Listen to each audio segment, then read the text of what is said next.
Hey, my special ass, beautiful ass, magical ass goddesses. It's your girl Kayla back with another video. Today we're going to talk a little bit about victimization and your healing work. But before I get started, make sure you give the video a thumbs up so that it reaches as many people as possible. Also, if you're not subscribed to the channel, make sure you hit the subscribe and the bell notification so that every time I drop a video, you get updated and you're the first to know. I know this is a really sensitive subject for a lot of people. And in some ways I get it, and in some ways I really don't, right? So for those of you who haven't listened to my life story and some of the things that I've been through, just a little snippet because it's been a lot. But one of those things in my journey was I was in an abusive relationship with my son's father. We did have a child together. And at the time I was in that relationship, I had no idea I was in an abusive relationship. This was, before everything with Ray Rice and before we actually talked about domestic violence on a much regular basis. Like, you have cases that come up every once in a while that highlight these things, but we don't really talk about what constitutes an abusive relationship, right? So I had no idea it was an abusive relationship. I knew it wasn't a healthy relationship. I was very, very clear on that. But yeah, I just had no idea. But as the universe would have it, I had a really good friend at the time. Shout out to Monica. Had a really good friend at the time. We went to college together and we also worked together. And she was leaving she wasn't leaving the state. She was leaving where we were living at the time. I was in Springfield, Illinois.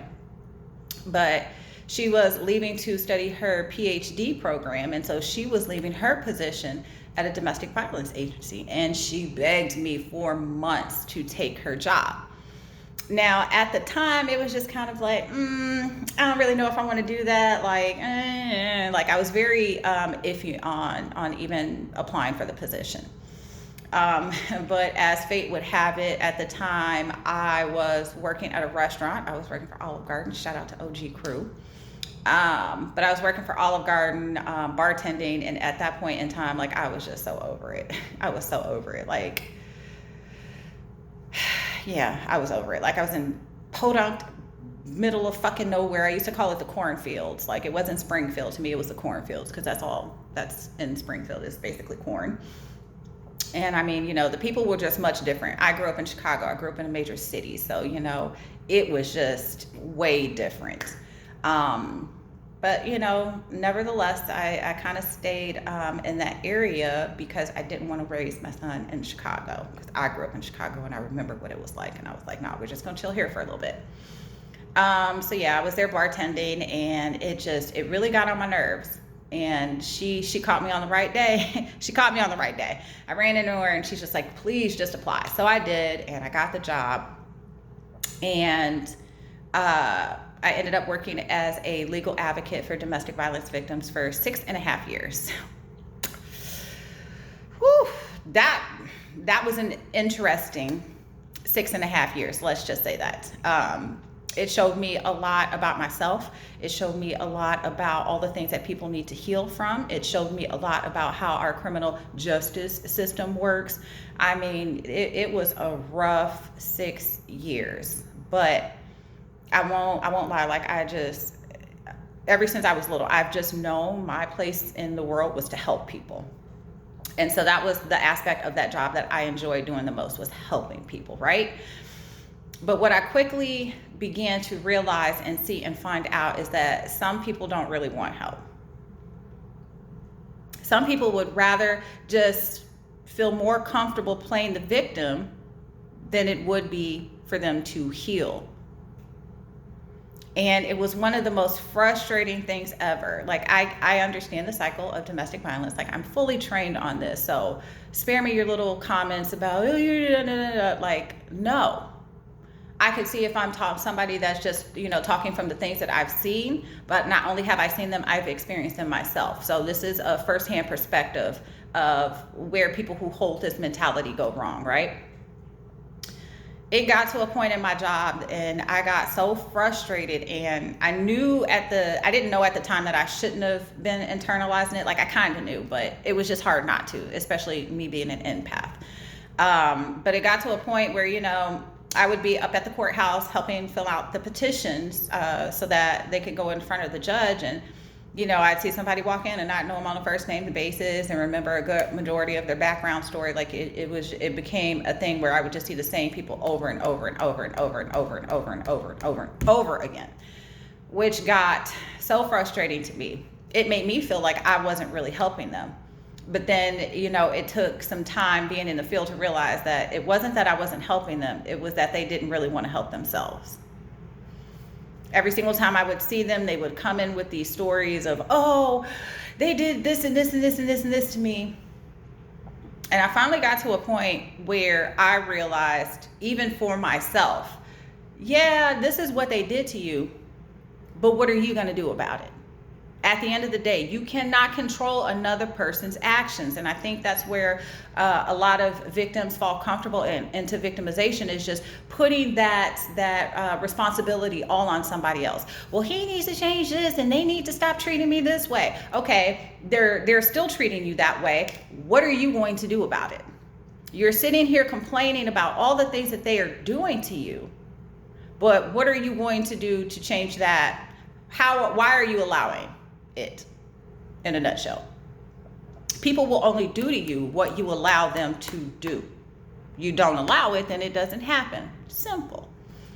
I think where the problem comes in is that some people just don't want to do that healing work. And I've seen it over and over again. They're either afraid of the change, or it's a generational trauma that they're comfortable with. They're comfortable playing the victim. And oftentimes, for a lot of those clients that I've seen that are comfortable in that position, there's always a reason why. I had one client where, she would constantly go through these issues in relationships, and every single time she needed to come and file for an order of protection, her father was with her. But this is the same father that didn't make sure she got an education past, I think it was like 8th grade or something. So it's just kind of like one of those things where I'm seeing all the snowball effects of what causes people to be comfortable in this victimization, and then realizing that, a good majority of the time that I'm spending with them, I'm not getting anything done, because instead of me being able to address the root causes of the issue, I'm just trying to put a Band-Aid over the current issue, right? When I first started that job and would help women go in front of the judges, and not just women, I did have male clients as well, but it was majority women. Yes, men can be victims of domestic violence too. But for a good majority, it was the women. And, I would see them go in front of the judges, and I kid you not, I literally had one judge say to a client, well, he only hit you once, so I'm not going to grant your order of protection. And I was like, what? I would say, what? Like, where do we do that at? Like, how many times exactly do you have to be hit in order for you to grant this order of protection for her? Like, I'm curious. Like, I want to know. Like, so many failures of the system, which I came to realize that system was never set up, nor was it ever intended to actually help people. It's all just a part of this 3D matrix facade, right? We give this facade that we care about people and that we want to inherently see the best for people and protect them and keep them safe, but that is the exact opposite of what happens. And that's because that was never the end goal. It was never to help people. It was never to protect people. It was never to help people heal and be better. It was to continue all of these traumas so that they could feed and harvest off of that energy. Whole different thing. But yeah, the system wasn't helping them. I wasn't helping them. Like, it was just an absolute shit show. And I mean, it took such a serious toll on my physical health as well as my mental health. Like, it got to a point at times where, I would come across the same attorneys over and over again. And some of them, we had reputable relationships. If I had clients that could actually afford an attorney, I would have attorneys that were very empathetic to what they were going through, and so I would kind of push them in that direction, because another problem with the system is that the people that they're dealing with in these systems, these cops, these judges, these attorneys, these are jobs that have positions of power. Who is attracted to power? Narcissists. So imagine my surprise when I'm running into narcissistic sheriffs, narcissistic police officers, narcissistic judges. These are people who love power and control and then are dictating that power and control in other people's lives. These are the exact same people that they're seeking refuge from that they're also having to deal with in the courts. And then, of course, we have narcissistic attorneys who really don't care about their clients' outcomes. All they're in it for is the money. They just want the power. They just want the control. They just want the status of having that Esquire behind their name. Like they could give two fucks less about these people that they're actually having to defend, right? So yeah, I'm starting to see a culmination of all these things of why people end up staying in this victim mentality role. But I also kind of wanted to put that message out there for people to realize that these systems that you think are in place to help you, they are not. If you want your power, you're going to have to take it back yourself. There is no shelter that you can go to. There is, there are outside resources that you could use, like counseling and things like that, but that's not accessible to most people, right? Especially nowadays. So even if it's just going through YouTube videos like mine, there are tons and tons of content creators that talk about narcissism,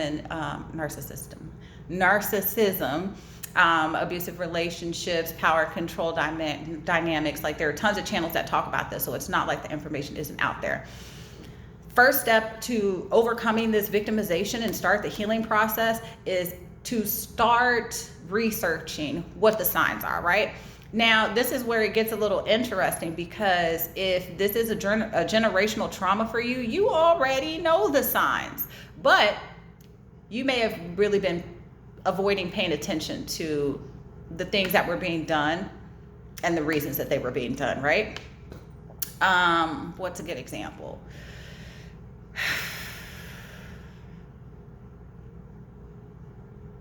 Okay, so when we were working in the shelter, we would have this, when I was working in the shelter, we would have this list that was a list of red flag characteristics, right? And it told victims things to look out for. And so one of the red flag characteristics was having very rigid standards of what a man is for and what a woman is for, that are oftentimes a little skewed, but whatever, whole nother story. Now, most domestic violence victims have experienced this, but they didn't see it as abnormal, right? So the first step is learning the signs that make up abusive relationships or narcissistic people, and then you understanding that that's not a normal behavior, that that's not something that is present in a healthy relationship, right? So you kind of start going through that. The second biggest part of the healing from victimization journey is understanding you are worth more and wanting more, right? Now, trust me when I say on a whole nother level, I can completely relate to this. Because not only did I experience the abusive relationship with my son's father, but I also experienced a slew of narcissists afterwards. And so the first part I got really easily. When I started working for the shelter, I would interact with clients and I would be helping them, and they would be like, oh, they did such and such, and I'm like, oh yeah, and then they probably did this and this and this and this, and they're like, how'd you know? And I'm just like, sweetie, I don't do this job for pay.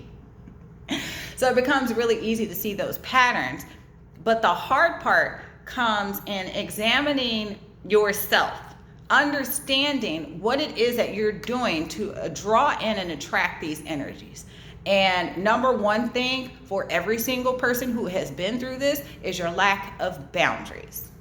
It literally is that simple, right? So when you start learning about the characteristics that these narcissists and abusive relationships have, and then you see those characteristics, don't do, and I'm guilty of this, don't do what most of us do, which is ignore the red flags. You make excuses like, oh, they didn't really mean that. Oh, yeah, they said this, but, deep down, I think they're still a really good person. All that bullshit that we tell ourselves to make the faults of others seem better somehow, right? So when you see those red flags, you have to have proper boundaries in place. And those boundaries are saying, this is not something I tolerate. This is not something that I accept. Now, when you're first coming and learning how to come out of these types of relationships and heal yourself, the first thing you don't do is just run into a whole nother relationship, right? You're carrying residual baggage that you haven't really healed. Like when you are healing, most of the time that requires absolute and complete solitude. Solitude from family members, solitude from friends, solitude from starting any new relationships. One of the biggest red flags in abusive relationships is that the progression of it moves very, very, very, very, very quickly, right? You telling each other you love you within the first week of meeting each other. So, those little red flags are also things that you kind of have to recognize in yourself. Okay, like, why am I allowing this relationship to move so quickly? Is it because I have codependency issues? Is it because I'm trauma bonding with this person? Like, you have to be willing to ask yourself the hard questions in order to see where your behaviors stem from. That's what that healing work is all about, is catching the patterns of yourself and then asking yourself the question to give you more insight as to why you engage in that behavior. So it takes a lot of willing for you to self-examine.